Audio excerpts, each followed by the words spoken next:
Hi, and welcome to Around Metro. I'm your host, JB Tyson. Today with us we have Bob Moss, who is the Video, Audio, Communication Arts faculty for Elkhorn Valley campus. That's kind of a mouthful just to say all that. So, Bob, you've been with Metro for how long now? Close to 18 years. 18 years. And your background is specifically in audiovisual or audio video? I would say I was more of a producer, shooter, you know. I don't like, they're like, there's a difference between AV people and, you know, more of a producer type. So when you came to Metro 18 years ago, you came in the capacity of an instructor? No, I came in as a producer-director in our instructional design services, which it was a support staff position. So if a faculty member needed media for the classroom or original media for the classroom, hey, this would be a great way to help my students learn more, and I would love a video produced to help this. You know, let's say an example that didn't happen, but let's say they had a chance to interview Warren Buffett.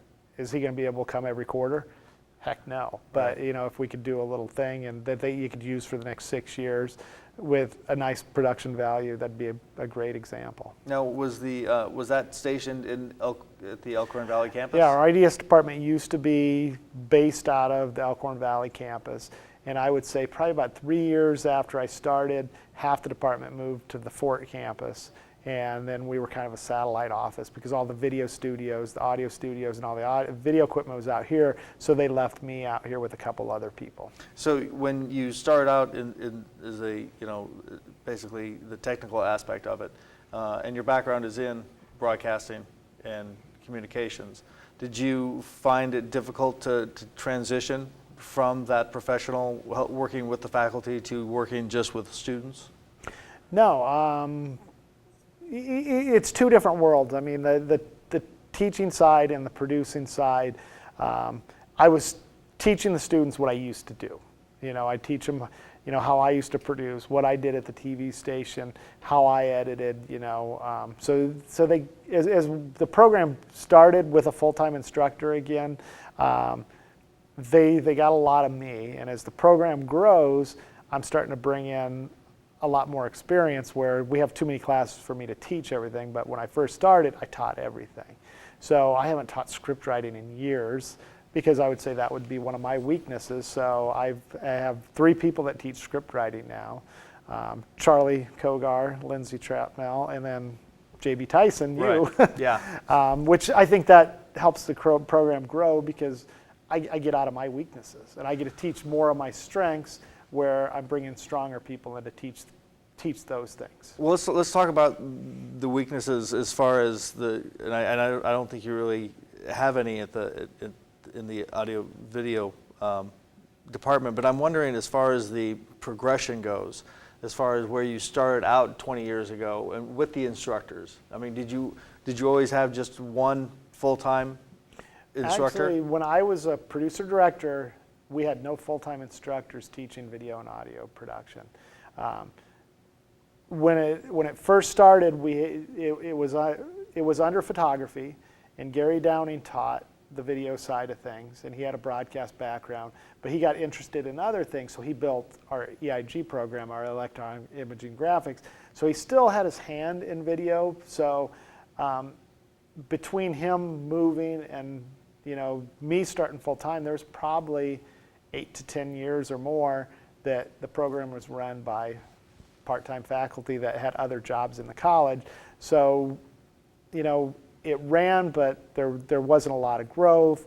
When I started here, people talked about video production as old technology because computers weren't fast enough to run video, right. And they were all doing multimedia and all that kind of stuff. And then probably about 3 years after I start, the computers are fast enough to do video. And all of a sudden, I'm in the cool job. Yeah. So and it is a cool job. As far as the full-time versus part-time faculty, then, are you still the only full-time faculty in the? I've been teaching full-time for about 12 years, and I'm the only full-time faculty member. I would hope in the next 2 to 5 years, we need to get another full-time instructor in here. I run into problems every quarter or within the last 2 quarters that I'm offering more classes than I have teachers for. So I'm scrambling to try finding people to cover classes. I have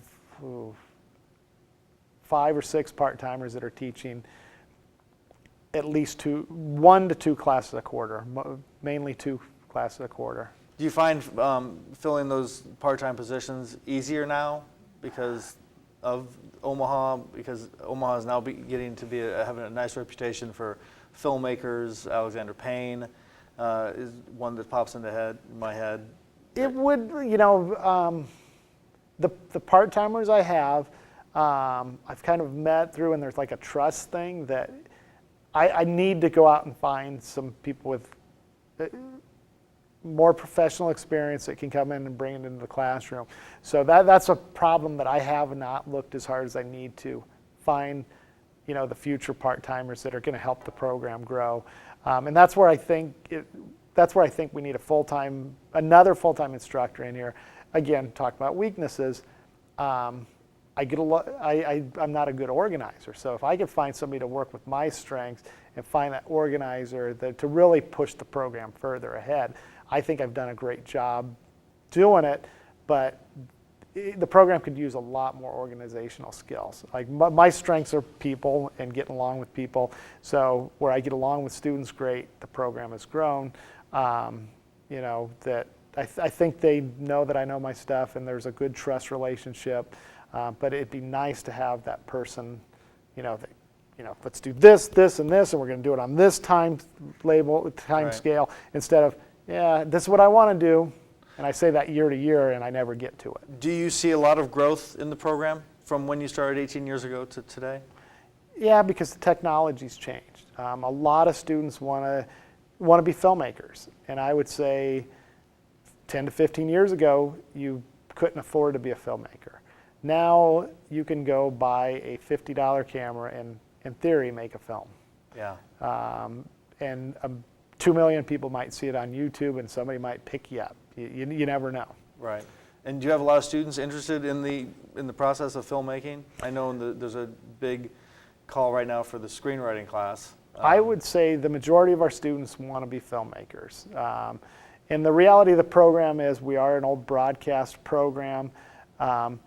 That we teach to wherever students want to go. That's why we call it video, audio, communication arts.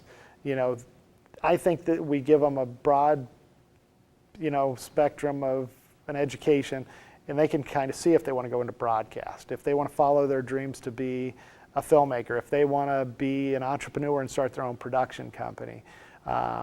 It's wide open to where they want to go. I mean, we're not going to say, okay, we're a broadcast journalism program, we're only going to teach news production.